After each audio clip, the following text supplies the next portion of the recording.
भाई ने एक सवाल किया, देखिए कि क्या बच्चों के पास रुपया पैसा है, समझ लीजिए, तो एक लड़का अपनी बीवी को हज को ले जा रहा है जबकि उसकी माँ और बाप ने हज नहीं किया, तो क्या ये दुरुस्त है कि वालिदैन से इजाजत ले और खुद हज को जाए और माँ बाप हज ना करे?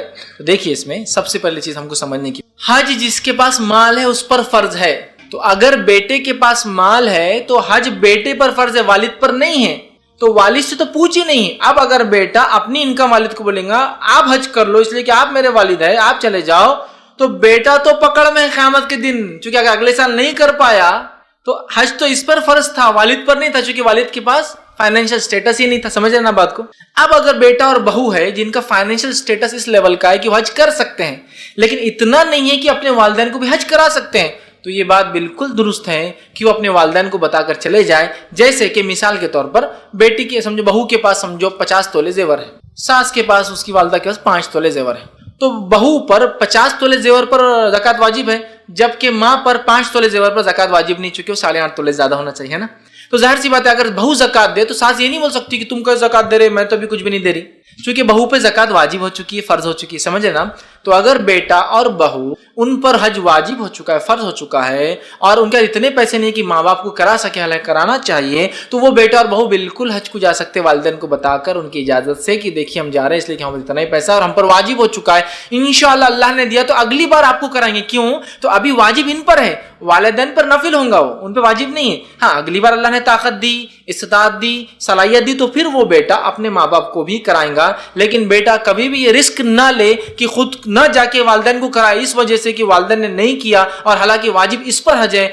अगर ये अगले साल ना जा पाए, किसी वजह से जिंदगी नहीं रही, अगले साल कुछ हो गया सेहत को, तो क्या करेगा? बाप पे तो वैसे ही वाजिब नहीं था, वो तो नफिल करके आ गया, चलो ठीक है, हो गया, उसके लिए हज तो हो गया उसका। लेकिन बेटा जिस पर फर्ज था, जिंदगी भर पछतावा रहेगा कि मुझ पर फर्ज था और मैं नहीं करके वालिदैन को करा दिया। तो इस मामले में वालिदैन को बताया जाएगा कि हम पर फर्ज हो रहा है, लिहाजा हमें जाना पड़ेगा, इंशाअल्लाह अज़ीज़ हम और कमाएंगे तो आपको भी कराएंगे, ठीक है?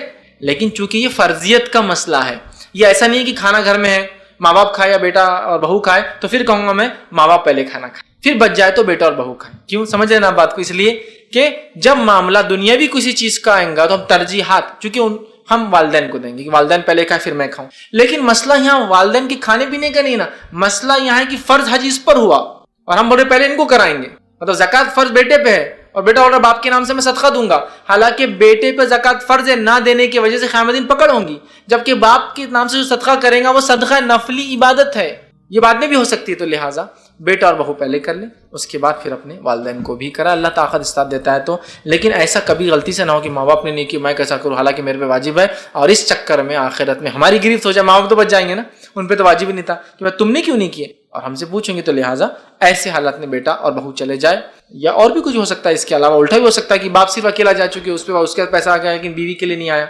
शौहर के पास आ गया बीवी के लिए इतना नहीं, और बीवी पे वाजिब भी नहीं, डिपेंड हो सकता है। तो लिहाजा वो चले जाए, तो जिस पे हज जब वाजिब हो जाए वो उसको पहले कर ले, इंतजार ना करे बीवी का, बच्चों का, माँ बाप का। फिर जिस पे जो हो, हाँ आप नफली तौर से फिर और कमाए, 1-2 साल में और पैसा जमा करे, अपने वालिदैन को भी करा, लेकिन अभी रिस्क मत लीजिए, पहले खुद कर लीजिए, चूंकि आप पर हज वाजिब है।